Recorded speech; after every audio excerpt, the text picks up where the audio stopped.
यहाँ पर मैंने चीनी और नींबू का जूस जो है ना उसको मैंने रख के, और यहाँ नॉर्मल जो पंखे की हवा है ना थोड़ी कम करके, क्योंकि अब ठंड आ गई है तो थोड़ा सा कम करके मैंने यहाँ पे रख दिया है।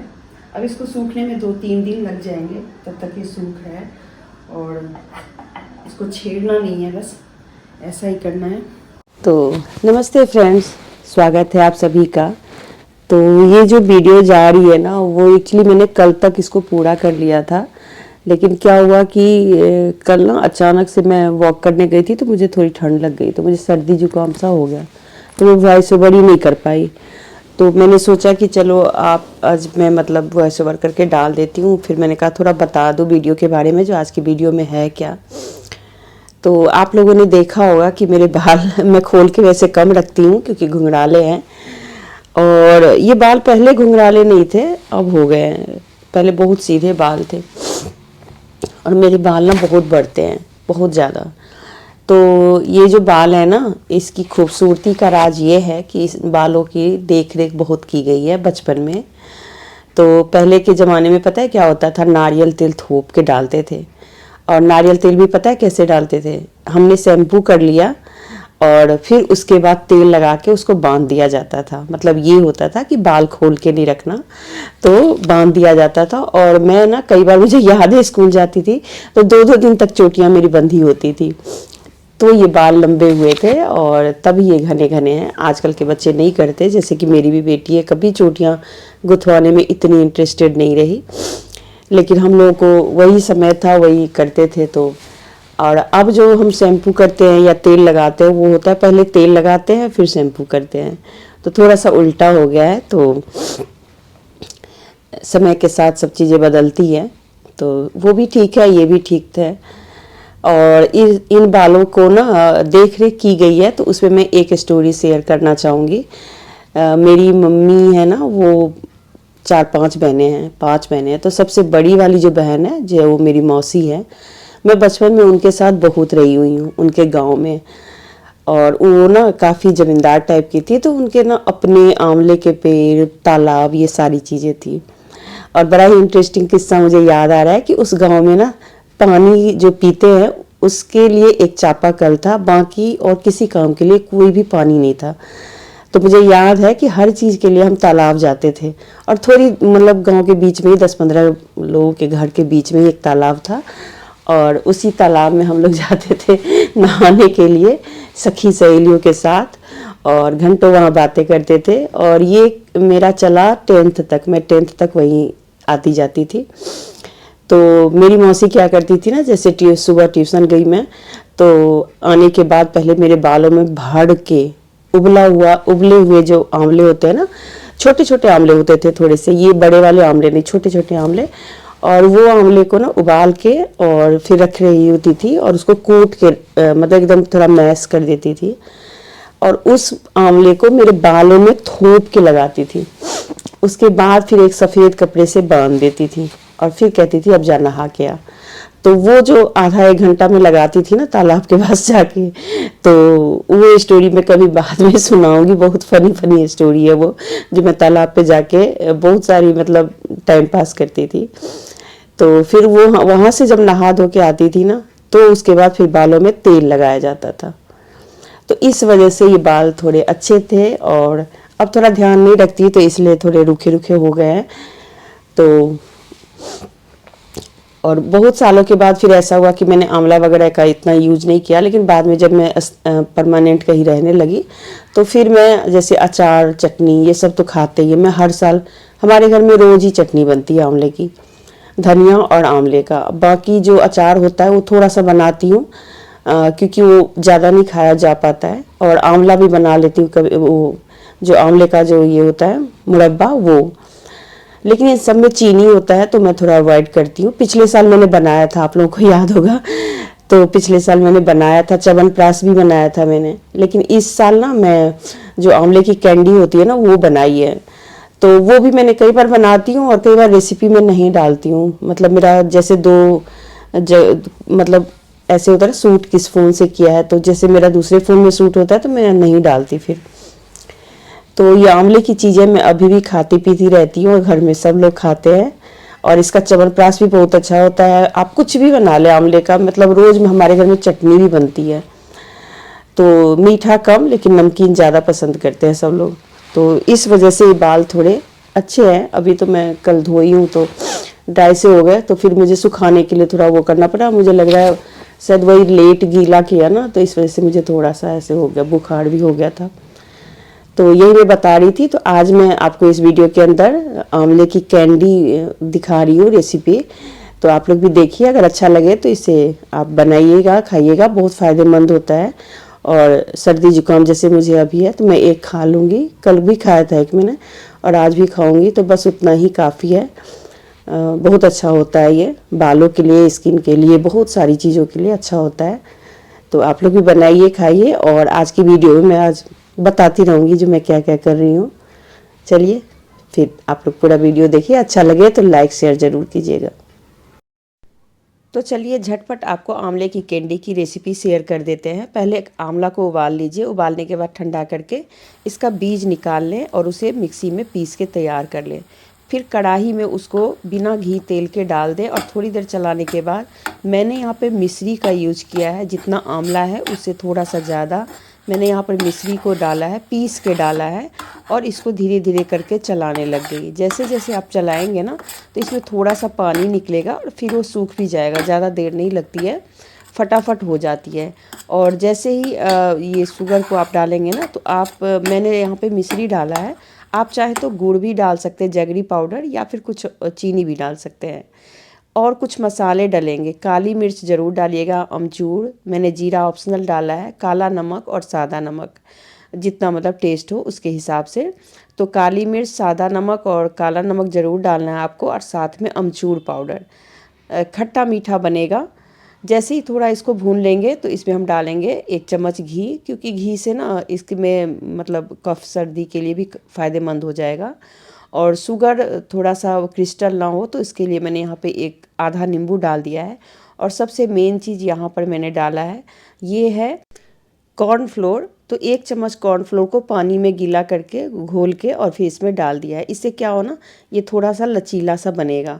और इसके बाद आपको खूब ज़्यादा भूनना है जब तक कि ये बिल्कुल ही मतलब गाढ़ा सा ना हो जाए। फिर मैंने ठंडा होने के लिए रख दिया। अब बाकी मुझे थोड़ा घर संभालना है, मतलब थोड़ा बहुत घर का काम करना था, तो मैं आ गई थी किचन छोड़ के थोड़ा बाहर एरिए में। और कुछ चीज़ें ऐसी होती है ना जो इधर उधर रखी रहती हैं, तो मैं अपने घर को साफ़ ऐसे ही रखती हूँ। जैसे कुछ चीज़ें इधर उधर पड़ी हैं तो मैं सबको हटा के रख देती हूँ, और मैं आप लोग को नमस्ते बोल रही हूँ। उसके बाद मैं यहाँ पे आ गई हूँ, मैंने लंच की तैयारी शुरू कर दी है। तो मैंने दाल, चावल और सेम, आप समझते हो ना, सेम की फली होती है उसकी, और आलू की सब्ज़ी बना रही हूँ, सूखी सब्ज़ी दाल चावल के साथ खाने के लिए। और बस यही सिंपल सा हमारा लंच रहेगा। और इसको बनाने के लिए जो सेम की सब्ज़ी है ना, उसमें मैं वैसे तो जैसे सरसों मसाला होता है, पीला सरसों होता है ना, उसका मसाला डालते हैं। पर आज मैं सिर्फ पचफोड़न डाल के, नमक, हल्दी, लाल मिर्च का पाउडर, बस ये 3-4 चीज़ें डाल के, और सब्जी मसाला थोड़ा सा डाल दिया।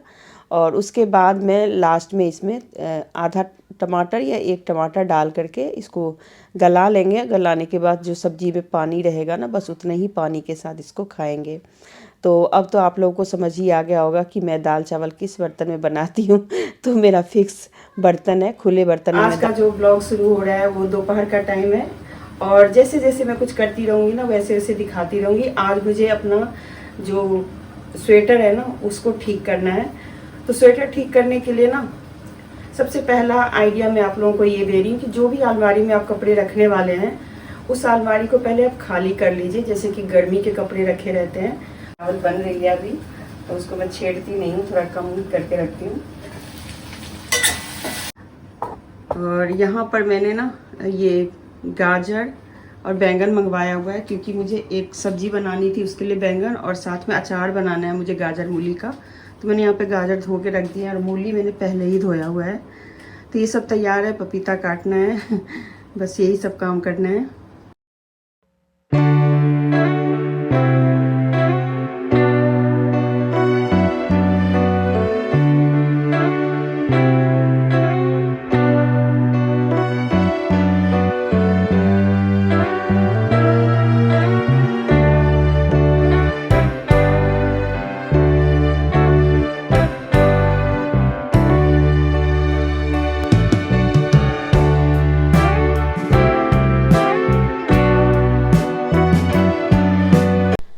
तो चलिए खाना बन चुका है और इधर मैंने जो आंवले का जो मैंने बनाया था मिश्रण उसे मैंने ठंडा होने के लिए रख दिया था। तो यहाँ पर ना ये थोड़ा सा मैं और जैसे मिश्री का जो मैंने पीस के रखा हुआ है वो और हल्का सा मैदा लेकर के उसका पाउडर मिक्स करके रखूँगी और गोलियाँ बना के देखिए मैंने तैयार कर लिया और मैं हटाने की भी तैयारी कर ली क्योंकि यहाँ पर ना मैं पोछा लगा रही थी क्योंकि वो थोड़ा सा गिर गया था। तो इसको मैंने डब्बे में रख दिया है और ये गोलियाँ कुछ इस तरीके से बनती हैं, बहुत अच्छी लगती हैं, ज़रूर बनाइएगा आप लोग भी। तो चलिए ये सब हो गया और अब जो काम है वो मेरा मेन काम है, मुझे अपनी अलमारी को साफ़ करना है। तो मैं किचन की लाइट वाइट ऑफ करके दूध गर्म किया था उसे फ्रिज में रख लेती हूँ और इस तरीके से हमारा दोपहर का जो कार्यक्रम है वो ख़त्म होता है। पता नहीं लोग कैसे कर लेते हैं लेकिन मेरा तो ऐसे ही चलता है और मैं धीरे धीरे करती हूँ लेकिन फिर अपना मेरा काम हो जाता है। तो अभी धूप थोड़ी थोड़ी है, ज़्यादा धूप तो अब नहीं रह गई है लेकिन थोड़ी सी धूप है और मेरी बालकनी में धूप आती है, इस टाइम तो आ रही है, अब देखते हैं आगे क्या होता है। तो मैंने ना एक तेल बनाया हुआ है जो फ्लावर होते हैं, कड़ी पत्ता होता है, प्याज होता है। आज से 1-2 साल पहले ही मैंने तेल बनाए थे ये, तो वो मतलब इतना ज़्यादा खर्च नहीं होता और ये बहुत ज़्यादा लगाया भी नहीं जाता क्योंकि बीच बीच में कोई और भी ऑयल हम लोग लगा लेते हैं, 2-3 तरह के ऑयल हैं। और किसी सब्सक्राइबर ने भी मुझे भेजा था एक सीसी जो कि कश्मीर की रहने वाली थी, उन्होंने ऑनियन ऑयल भेजा था तो वो भी मैंने लगाया था बीच में। तो ये वाला ऑयल मैंने खुद बनाया था इसलिए मैंने इसके ऊपर लिख दिया था फ्लावर ऑयल, क्योंकि मैंने वो जो अड़हुल का फूल होता है ना उसका बनाया था। तो ये तेल मैं रगड़ के अपने सिर में लगा रही हूँ क्योंकि अब ऐसे होता है ना, थोड़ा ब्लड सर्कुलेशन भी इससे बढ़ता है और मतलब सही रहता है, थोड़ा सा ऑयलिंग करना चाहिए कभी कभार धूप में बैठ करके। अब सर्दियों में तो वैसे भी बहुत अच्छा लगता है ये सब करते हुए, तो इसलिए यहाँ पर ये तेल, वैसे ये तेल मैंने सरसों के तेल में बनाया हुआ है, जो भी फ्लावर वगैरह मैंने डाले थे ना वो सरसों के तेल में किया था। तो ये तेल अच्छा होता है, मैं सबको घर में लगा देती हूँ क्योंकि ये फ़ायदेमंद भी है और सर्दियों में तो लगा ही सकते हैं, गर्मी में तो नहीं लगा पाते क्योंकि नारियल तेल के अलावा गर्मी में सरसों तेल इतना अच्छा नहीं लगता, उसकी स्मेल भी थोड़ी सी होती है। तो बस यहाँ बैठ के और थोड़ी देर ऐसे ही बैठे और उसके बाद तेल लगा के मैं फिर घर के काम करने लगी। तो घर के काम में आज मुझे करना है अपनी अलमारी को सेट, जो कि ऊनी कपड़े का है। तो चलिए आज मैं नहाई भी नहीं हूँ और आज मुझे ये काम पूरा कंप्लीट करना है क्योंकि 2-3 दिन हो गए मुझे अपने ऊनी कपड़े निकाले हुए, धूप दिखाए हुए, लेकिन मैंने अभी तक रखा नहीं है। तो मैंने पहले भी बताया कि जिस भी अलमारी में आपको रखना हो ना ये सब, तो उस अलमारी को ना पहले आप खाली कर लें और मैंने खाली कर लिया। अभी थोड़े से नीचे पड़े हैं उन सबको भी हटा के, वैसे तो मतलब कुछ कुछ चीज़ें और भी हो जाती है ना, तो उन सबको भी थोड़ा सा हटाना पड़ेगा और पहले क्लीन करके फिर मैं देखती हूँ। तो इस अलमारी के अंदर सिर्फ ऐसा होगा कि मैं ऊनी कपड़े ही रखूँगी, जो भी घर के लोगों के जितने भी हैं। तो मेरे पास बहुत ज़्यादा अलमारीज तो नहीं है, बस एक छोटा सा है और ये भी ना है तो स्पेसियस, लेकिन ना ऊपर की जो मतलब गैप है ना वो काफ़ी ज़्यादा है, बीच में कोई भी पार्टीशन नहीं है। तो आज मेरा मन कर रहा है कि मैं इसको कुछ ऐसा करूँ जिससे कि मेरे कपड़े थोड़े से ज़्यादा आ जाए। तो जो उलन के ऐसे वाले जैकेट होते हैं ना जिनको अभी पहनने का टाइम नहीं हुआ है, तो उनको तो मैं हैंगर में रख के ही टांग देती हूँ। और यहाँ पे देखिए ढेर लगे हुए हैं और यहीं पे नहीं और भी जगह ढेर लगे हुए हैं, क्योंकि ये सारे कपड़े मैं वैक्यूम करके दीवान के अंदर रखी हुई थी और अभी इन सबको निकाला है तो थोड़ा सा अस्त व्यस्त है और फिर आपको दिखाती हूँ इन सबको सही तरीके से। तो चलिए यहाँ पर मैंने बेड बना लिया और बेड बनाने के बाद जो धुले हुए कपड़े होते हैं, चादर वगैरह, उनको भी मुझे सेट करना था। तो ये सारी चीज़ें एक साथ ही मैं करूँगी आज। धूप अच्छी आ रही है तो मैंने सोचा चलो धूप का मज़ा भी लेते हैं, मेरे घर के अंदर थोड़ी थोड़ी धूप आ रही थी। तो यहाँ पर बेडशीट और जो ऐसे वाले होते हैं ना कंबल जो कि हम एसी वगैरह में ओढ़ते हैं, तो उनको भी मुझे रखना था। तो यहाँ पर चादर थोड़े ठीक से फोल्ड नहीं थे तो मैं इसको ठीक से फोल्ड करती हूँ। जब भी चादर या कोई भी चीज़ ऐसे रखे ना तो थोड़ा सा उसको देख लें कि उसका बराबर से है कि नहीं है, क्योंकि जब बराबर नहीं रहेगा ना तो पता है क्या होगा कि वो ना मुड़ा मुड़ा सा रहेगा। तो मैं यहाँ पर इसको कुछ इस तरीके से सेट कर रही हूँ जिससे कि मतलब वो अच्छे से रहे और जब खोलें उसको तो ऐसा लगे कि वो प्रेस्ड है। तो ये जो पतली पतली जो दोहर होती है ना, वो सब भी मतलब सही से नहीं रखा हुआ था, तो इन सब को मैं तह लगा लेती हूँ और फिर उन्हीं कपड़ा को रखने के लिए आपको एक आइडिया देती हूँ। वो आइडिया शायद से आपको भी बहुत अच्छा लगेगा। मेरे को तो बहुत सही लगा और चीज़ों का यूज़ भी हो गया और साथ में ऐसा लग रहा था कि इसका मैं क्या करूँ। तो आगे आगे आप देखेंगे कि मैं किस चीज़ की बात कर रही हूँ। तो यहाँ पर पहले ये सारी चीज़ें मैं रख लूँ, उसके बाद आपको दिखाती हूँ कि मैं किस चीज़ के बारे में बात कर रही हूँ।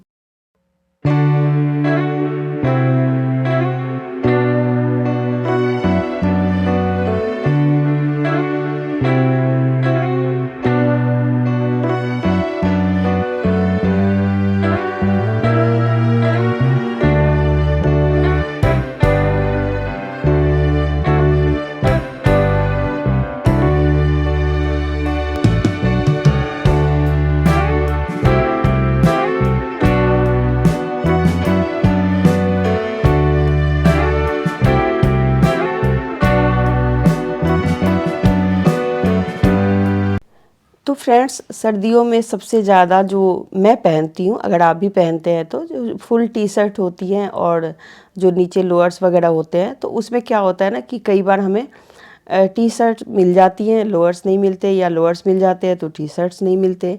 तो अभी जैसे कम ठंड है तो ऐसे में जैसे गर्म टी शर्ट होती है ना, तो उनके साथ अगर आपके पास लोअर्स हैं 3-4, तो आप उसको ना उसके साथ ही मैच करके रख लीजिए, जिससे कि आपको ना ढूंढना नहीं पड़ेगा। तो मैं ऐसे ही रखती हूँ, मेरे पास जो भी हफ्ते भर के लिए मैं पहनती हूँ ना, वो 4-5 जैसे जोड़ी है, तो मैं उनको ना एक साथ ही रख लेती हूँ, जिससे कि ना मुझे एकदम से ढूंढना ना पड़े कि मेरे लोअर्स का है, मेरे टी शर्ट्स का है। तो ये आप घर के हर एक मेंबर के लिए कर सकते हैं। अगर बच्चे बड़े हैं तो उनको आप सिखा दो, वो अपने आप ही कर लेंगे। मेरी बेटी तो अपना आप कर लेती है, इसलिए मेरी जिम्मेदारी सिर्फ अपने कपड़े और हस्बैंड के कपड़े रखने की होती है। बाकी बेटी मेरी अपनी वो खुद रख लेती है। और उसके बाद जो छोटे छोटे जैसे गर्मी के कपड़े होते हैं ना, उनको आप एक बार चेक कर लें कि क्या आप इसमें से पहन सकते हैं और क्या नहीं पहन सकते हैं। क्योंकि कई बार क्या होता है ना कि कई सारे जैसे कॉटन के हमारे पास होते हैं लोअर्स वगैरह, तो वो हम नहीं पहनते हैं। तो सलवार हो गई या चूड़ीदार हो गया, तो इन सब को अगर आप चाहे तो साइड भी कर सकते हैं। मुझे तो ठंड भी लगती है और गर्मी भी लगती है बहुत ज़्यादा, तो मैं कई बार इन चीज़ों को 1-2 रखती हूँ कि जिससे मुझे ज़्यादा गर्मी जैसा लगे, क्योंकि गर्म कपड़े पहन के भी कई बार ना गर्मी लगने लगती है। तो मेरे पास एक ही लाल रंग का बास्केट है, जिसमें मैं हमेशा से कुछ ना कुछ पजामे या जो भी लोअर्स वगैरह होते हैं वो मैं रखती हूँ। तो आज इसके अंदर मैं जीन्स वगैरह जो होते हैं ना, वो मैं रखती हूँ। वैसे मेरा जीन्स पहनना कम होता है, शायद ही होता है, पर मैंने 1-2 लिए हुए हैं, तो इसलिए मैंने सोचा कि चलो यहाँ पे रख देती हूँ। और मेरे पास एक बहुत ही यूनिक सा चीज़ है, ये है हमारे ओल्ड फ्रिज का जो हमारा जो होता है ना रैक सा बना होता है वो। तो जब फ्रिज हमने हटाया ना, तो उसने कबाड़ी वाले ने बोला कि इसका तो हमारे पास कोई यूज़ नहीं है, इसको तो तोड़ देंगे, आप चाहो तो इसको रख लो और रैक की तरह बनवा लेना। लेकिन रैक की तरह नहीं बनवा पाई, तो अभी मुझे लगा कि इसका मैं कुछ यूज़ कर लूँ। और मेरे हाथ में जो है वो है जो वायर कवर होता है ना, वो ये 2 आते हैं, जिसमें एक में ऐसे लगा के और फिर ऊपर से कवर कर देते हैं। तो आज इन दोनों चीज़ों का यूज़ करके मैं अपने अलमारी को एक स्पेशियस जगह देने वाली हूँ। तो आप देख सकते हैं जो जो ग्लास का जो रैक है, उसके एक साइड से मैंने नाप लिया है और उसके 2 टुकड़े कर लूँगी। 2 टुकड़े करके और फिर आपको दिखाती हूँ कि इसका क्या करना है। तो चलिए, इसको मैंने 2 पार्ट में कर लिया है और ये ग्लास का जो रैक है उसको भी उठा लिया है। और यहाँ पर मेरे पास है डबल टेप, और इस डबल टेप का यूज़ करके मैं इसे लगाने वाली हूँ, क्योंकि ये डबल टेप ना बड़े काम की होती है। तो चलिए, मेरी अलमारी के अंदर मैं आपको दिखाती हूँ कि ये कुछ इस तरीके का स्पेस है, जिसमें अगर मैं एक साथ ही रख देती हूँ सारे कपड़े ना, तो क्या होता है वो मिलता नहीं रहता है और एक दूसरे में चिपक जाते हैं। और अगर आप कार्टन के कुछ बना के रखते हो तो उसमें भी ढूंढने में थोड़ी दिक्कत होती है। वैसे तो मेरे पास कार्टन के बहुत सारे हैं और प्लास्टिक के भी मैंने बहुत सारे रखे हुए हैं, लेकिन आज मैं इस ग्लास रैक को बीच में इसको लगा के और 2 पार्ट कर देती हूँ, जिससे कि एक पार्ट में मैं जितना चाहूँ उतना कपड़ा रखूँ और दूसरे पार्ट में मैं हैंगर में लगा करके रखूँ। तो इसको मैंने दोनों तरफ से ट्राई करके देखा कि किधर से लग सकता है, लेकिन ये थोड़ा हैवी है तो ये टिक नहीं रहा था। क्योंकि जैसे ही मैं उसको खड़ा करती थी तो वो गिर जाता था। तो इसके लिए मैंने क्या किया, यही डबल टेप लिया और साथ में जो वायर कवर है ना उसका मैंने यूज़ किया। तो यहाँ पर देखिए जो 2 पार्ट किए ना मैंने, तो एक पार्ट पे इस तरीके से मैंने डबल टेप चिपका दिया और उसके बाद मैं यहाँ पर इसे जो रैक है उस पे चिपका दिया है। तो उससे क्या हुआ ना कि मतलब वो एक उसके बीच में ना गैप है, जैसे बीच में थोड़ी सी ना देख सकते हैं एक गैप है, तो उसके अंदर आप अगर कोई चीज़ अटकाना चाहे तो बड़े अच्छे से अटक जाएगा। तो यहाँ पर जो एक्स्ट्रा टेप थे ना उसको मैंने चाकू से निकाल दिया, जिससे कि वो मतलब कपड़े वगैरह में ना चिपके। और उसके बाद फिर एक तो नीचे से मैंने इसको लगाया और एक मैं ऊपर से भी लगाऊंगी कुछ इस तरीके से, जिससे कि वो दोनों ही तरफ से स्टैंड रहे और गिरे नहीं। तो ये बस जुगाड़ू हैक्स है, आपको अच्छा लगे तो ज़रूर ट्राई कीजिएगा। लेकिन अगर आपके पास ये ग्लास वाली रैक नहीं है तो आप इसके बदले कोई लकड़ी का भी, जैसे रैक, कोई लकड़ी का टुकड़ा हो या रैक हो, उसका भी यूज़ कुछ इस तरीके से कर सकते हैं। और बिना कारपेंटर को बुलाए आप अपने वार्डरोब के अंदर इस तरीके का एक पार्टीशन बना सकते हैं। थोड़ा सा इस साइड से देखने में वैसा लग रहा है उबड़ा खुबड़ा सा, लेकिन उससे कोई फ़र्क नहीं पड़ता, क्योंकि मेन जो मेरा मकसद था वो मेरा पूरा हो चुका है। और यकीन मानिए दोस्तों, हम जो मीडियम वर्ग के लोग होते हैं ना, वो जुगाड़ कर कर के ही अपना घर चलाते हैं। चाहे आपके पास थोड़ा बहुत हो भी जाता है ना, फिर भी एक जो हमें वो आदत हो गई है ना कि हमें ये करेंगे तो इस तरीके से ही काम हो जाएगा, वो मुझे लगता है बहुत सारे लोगों के साथ होता होगा। मुझे ज़रूर कमेंट कीजिएगा कि आप लोगों में से कितने लोगों को ये आदत होती है। चाहे आपके पास बहुत सारी चीज़ें हैं, सब कुछ है, लेकिन एक जुगाड़ू आइडिया जो होते हैं ना वो शायद बहुत काम आती है, और बड़े बड़े घरों में भी काम आती है, छोटे लोगों को तो होती है। तो देखिए इस तरीके से मैंने अपनी अलमारी सेट की। तो ये सिंगल अलमारी है, वैसे मेरे पास डबल अलमारी है, लेकिन डबल अलमारी के अंदर फिर दूसरी साइड मैं कुछ और चीज़ें रखती हूँ। अब मेन जो आपको आइडिया दे रही हूँ वो ये दे रही हूँ कि जिस स्टोरेज बॉक्स से आपने गर्म कपड़े निकाले हैं ना, उसी स्टोरेज बॉक्स में आप जो गर्मी के कपड़े हैं उनको आप दोबारा से रख लें। हाँ, ये है कि थोड़ा आप प्रेस वगैरह करवा के रखेंगे तो वो थोड़ा ज़्यादा कपड़ा लेगा और मतलब स्पेस बनता रहेगा। लेकिन अगर आप बिना प्रेस करवाए रखेंगे ना तो थोड़ा सा उबड़ खाबड़ और थोड़ा कम कपड़े उसके अंदर जाएंगे। तो मैंने तो अपने सारे कपड़े को प्रेस किया हुआ है, कुछ जैसे गाउन वगैरह है उनका तो नहीं, लेकिन हाँ जैसे सूट वगैरह है, टी शर्ट है, लोअर्स है, इन सब को मैंने कुछ इस तरीके से किया है। और अब हमारे जो नीचे वाला जो एरिया था उसमें मैंने अपने गर्मी के कपड़े रख लिए, और जो गर्म पजामे और साथ में जो जीन्स वगैरह थी उनकी ट्रे को मैंने वहीं पे साइड में रख दिया। नीचे हमारी कुछ और चादर वगैरह है, गर्म चादर जो होती हैं वो, और ऊपर देखिए हमारा कुछ इस तरीके से आ गया। साइड में थोड़ी सी जगह थी तो एक छोटी सी ट्रे में मैंने सॉक्स वगैरह रख ली, और कुछ इस तरीके से हमारा ये अलमारी तैयार हो गया। अगर आपको भी ये आइडिया पसंद आया हो तो ज़रूर बताइएगा। ये सब करते करते मुझे काफ़ी देर हो गई, तो मैंने अपने तेल लगाया था ना, देखा था आपने, तो जब तक मैं आई तो बाहर धूप बिल्कुल ही चली गई। लेकिन मैंने फिर बाल को ड्रायर ही कर लिया था, मतलब सुखा लिया था, क्योंकि गीले रहते तो फिर तबीयत भी ख़राब हो जाती है। तो बस चमक है, धूप नहीं है, इसलिए मैं बस देख के वापस आ गई, क्योंकि बाल धोने के बाद मन करता है कि थोड़ी देर के लिए धूप में बैठो, पर वैसा हो नहीं पाया। और उसके बाद ही फिर मेरी तबीयत थोड़ी ढीली भी हो गई, क्योंकि मैं सुबह से काम कर रही थी, पहले आंवले का कैंडी बनाया, फिर कपड़े ठीक किए। तो ये सब करते करते काफ़ी टाइम हो गया। और जो हमारी वायर कवर जो बच गई थी ना, उसको मैंने यहाँ पर अपने एक हमारा छोटा सा रूम है उसके अंदर रखती हूँ कुछ मैं DIY का सामान, तो वहाँ पे रख लिया। और बस यहाँ पे अपने बालों को सुखाया। और फ्रेंड्स, मैं कोशिश करती हूँ कि आप लोगों को मेरी वीडियोज़ पसंद आए। मैं पहले बोलती नहीं थी, क्योंकि मतलब वॉइस ओवर करती हूँ तो वॉइस ओवर में तो जो काम होता है उसके ऊपर ही बोल देती हूँ। लेकिन अब मैं कोशिश कर रही हूँ कि मैं आप लोगों से थोड़ा सा इंटरेक्ट करूँ, जिससे कि आप लोग भी मुझे समझें और मैं कैसी हूँ, क्या है वो भी आप जानें। अगर आप कोई क्वेश्चन करना चाहते हैं तो वो भी पूछ सकते हैं।